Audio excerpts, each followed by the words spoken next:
Hello, ladies and gentlemen. I am Big Dummy 72, as you know, and I'm here with another Unintelligent Literature Reviews. Now, as you are aware, last time I did a review on The Lottery by, I have no clue, but yeah, I accidentally put the wrong, in the video I said it was by Edgar Allan Poe. Turns out it was not. It was by Shirley Jackson, I think.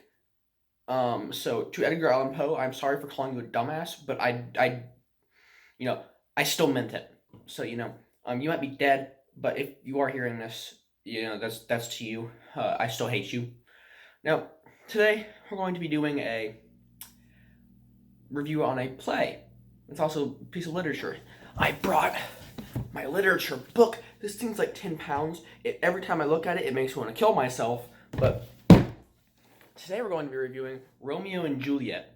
Now, as I said previously, we've had some pretty funny experiences when we read this. We've heard some funny words, some of which I will be going over if I remember to. Now, unlike the last video, I don't have a script for this one.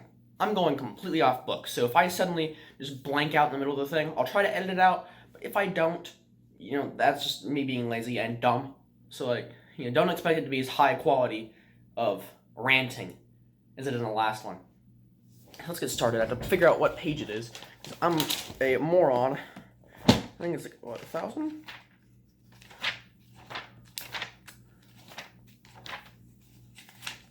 Here we go. Shakespearean drama. Here we go. Let's do this. So, with Romeo and Juliet, if you aren't aware, it tells the story of two lovers who one of which is underage, so, Romeo is a pedophile, but, we're just going to ignore that for now. And, follows the story of Romeo and Juliet. Now, right off the bat, Romeo does not like Juliet. He likes Rosalind, or Rosaline, however you want to say her name. And so, she doesn't like him back. It's the classic tale of rejection, which I happen to experience a lot. 13 rejection streak, let's go, boys. But, aside from that, she said that she'd rather be a nun than be with him or something. So, it's like super rejection. It was pretty funny when we read it in class. Once we figured out what it meant, because we're stupid, we didn't understand half the stuff that the thing says in the book.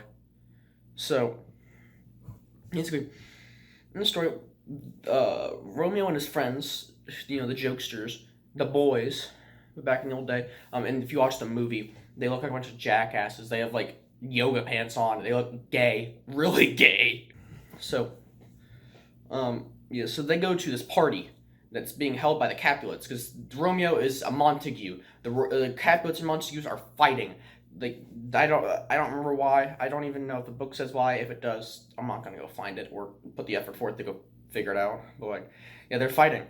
So Romeo agrees to go to this party because he wants to go and see Rosalind, the girl who he has a crush on, who majorly rejected him. But at the party, he sees Juliet, who is incredibly who in the movie she doesn't look too underage, but actually she's 13, and I think he's 18 or she's 14, something like that. She's definitely not legal, but of course back then it was okay. But so Romeo's a pedophile.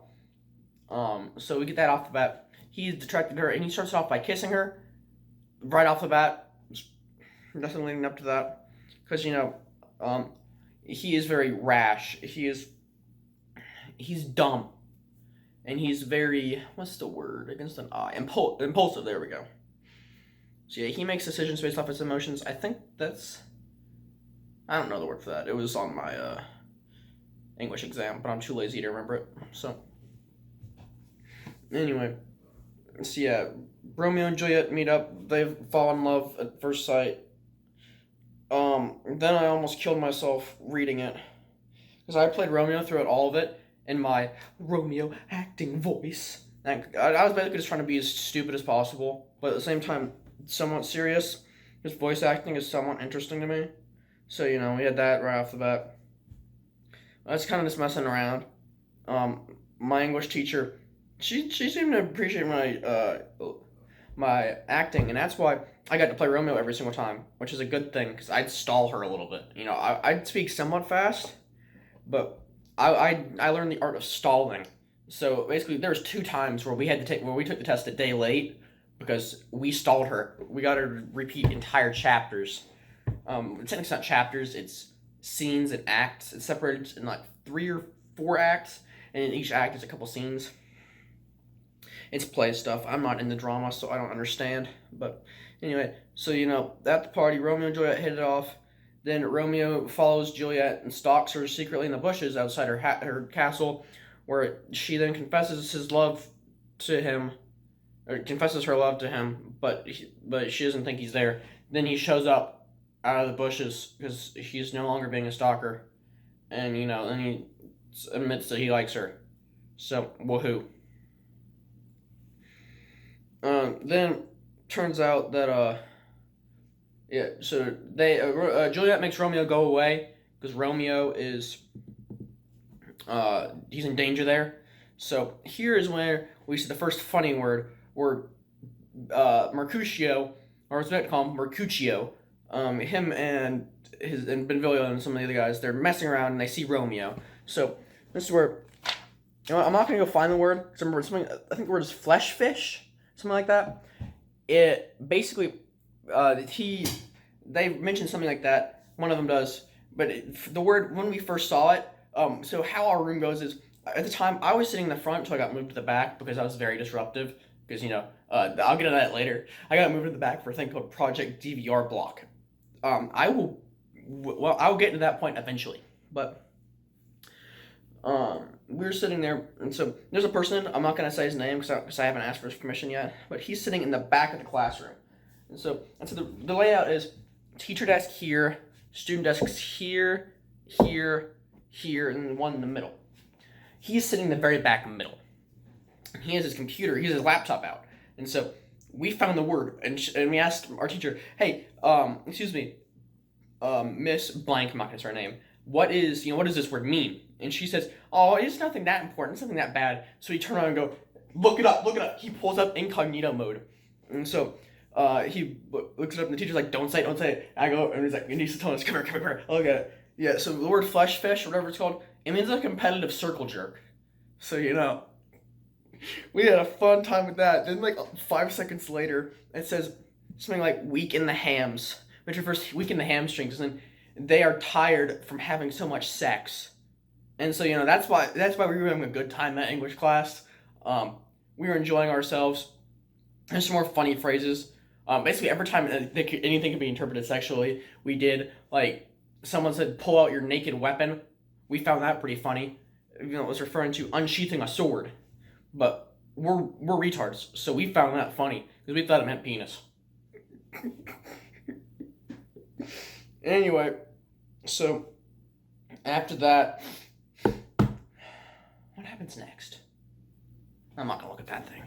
Romeo talks to Friar Lawrence, who's like the church dude, and so he's trying to get married to Juliet immediately, and so then the nurse finds out, and then the nurse helps them get married. But the nurse is Juliet's nurse. I don't remember half the stuff that happened in the story. It's 100 pages, so I probably missed a big chunk of plot. But oh well. So yeah, then they get married, and then Romeo. So then after that, Romeo and Mercutio encounter Tybalt, who is Juliet's cousin. He's very easily angered. Tybalt and Mercutio get in a fake fight. Mercutio dies. Romeo gets upset and tries to fight Tybalt. Then they have this big brawl, and then Romeo kills Tybalt. And so, and then Juliet's freaking out, so's the nurse. And so then, after everything, they go through everything. This is when Project DVR Block takes place, as I like to call it. So, in the movie, so we're reading it. So Romeo spends the night at Juliet's house after they get married. Now there's a scene in the movie. It's a sex scene, and so at one point you get to see one of Juliet's tits.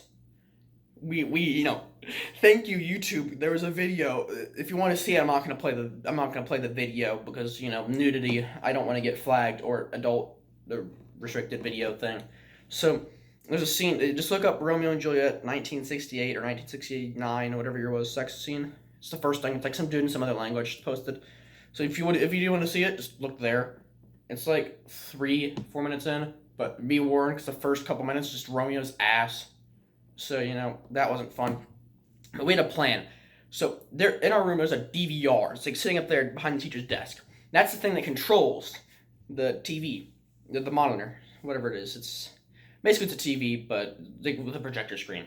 So my goal was I was sitting there on one knee, just waiting for the scene, and I saw the scene before, and I knew because I had memorized the exact cue for Project DVR block.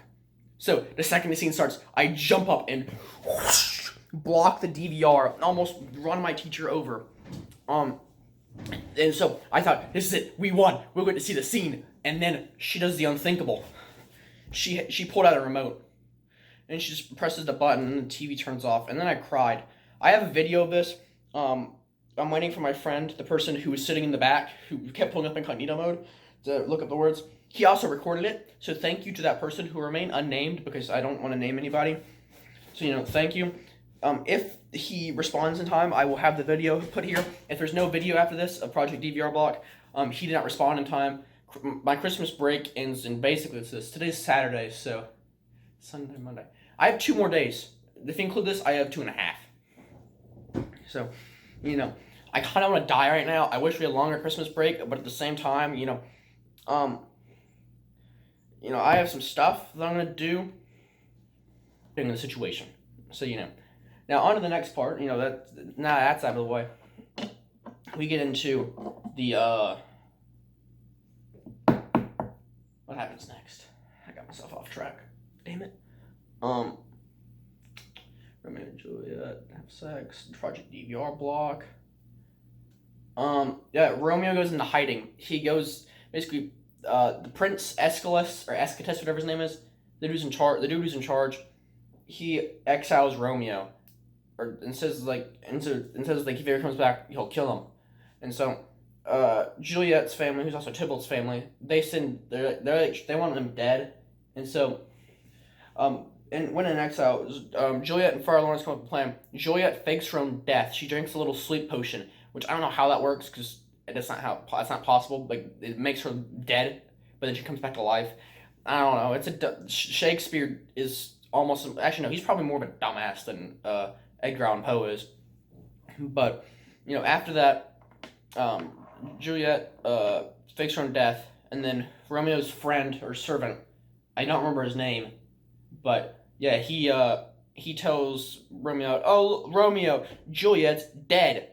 So he goes and finds her dead body, which is where he meets Paris, who I forgot the entire section where Lord Capulet, aka Juliet's dad, is trying to marry her off to this dude named Paris. So that's going on, and so she doesn't want to marry him, so that's why all this was going on. Yeah, that's why it happened. So that's why she faked her own death. She was sitting there so she could run away with Romeo, and Friar Lawrence was sending one of his, Friar John, one of his assistants in the church, he was sending a letter, he was going to get him to deliver a message to Romeo, but they quarantined him, the guards did, so he could not go to Romeo to deliver the message, so Romeo didn't know not to freak out. So Romeo encounters Paris. Paris thinks that Romeo's here to defile the grave. They get into a fight. Romeo kills Paris, and then Romeo finds Juliet lying there. Now, he feels warmth, he kisses her before he drinks the poison that he got. He kisses her, he feels, her lips are warm. Maybe you should wait a little bit, moron. So he doesn't wait. Instead, he acts like an utter retard and just drinks poison and kills himself, which is what I wanted to do after reading that section of the story, because it was that stupid. I was in intense physical pain just reading that. So, yeah, then she wakes up and realizes, he's dead. She kisses him or something. She's like, I feel warmth in your lips, if only. And she's like, there's no poison left. Then she stabs herself. So, that's great. That's basically how the story ends. Then Romeo and Juliet's parents end their feud, and they both put gold statues of their children up. I don't know where. So, yeah. That was Romeo and Juliet. So, my thoughts, I hated it. Despite the funny words of the competitive circle jerk and getting so weak in your legs because you had a bunch of sex, and the other words that I forgot that I didn't feel like looking for. Besides that parts and the funny things that we found, it was an awful experience. We didn't like it. The story was a waste of my time. I don't understand why we need to read this stuff to graduate high school or college, but they just want us to suffer at this point, which I respect. Making people suffer is pretty funny sometimes, but not when it's happening to you. So yeah, my whole thing that I don't like about the story, Romeo doesn't act like a real person. No one falls in love and gets married within like 2 days. That's not how life works. Also, Romeo's a pedophile, so I had to play a character that was a pedophile for like a couple of weeks just to stall out so we could delay certain tests. So that was enjoyable. Yeah, Romeo is way too rash. If he was a real person, I would have shot him for being a dumbass. And so yeah, that's my thoughts of Romeo and Juliet. Romeo and Juliet are both stupid. They don't act like real people. They don't convince me that they're real people. So, that was Unintelligent Literature Reviews on Romeo and Juliet. I do hope you guys enjoyed, and I will see you guys in the next video. Goodbye.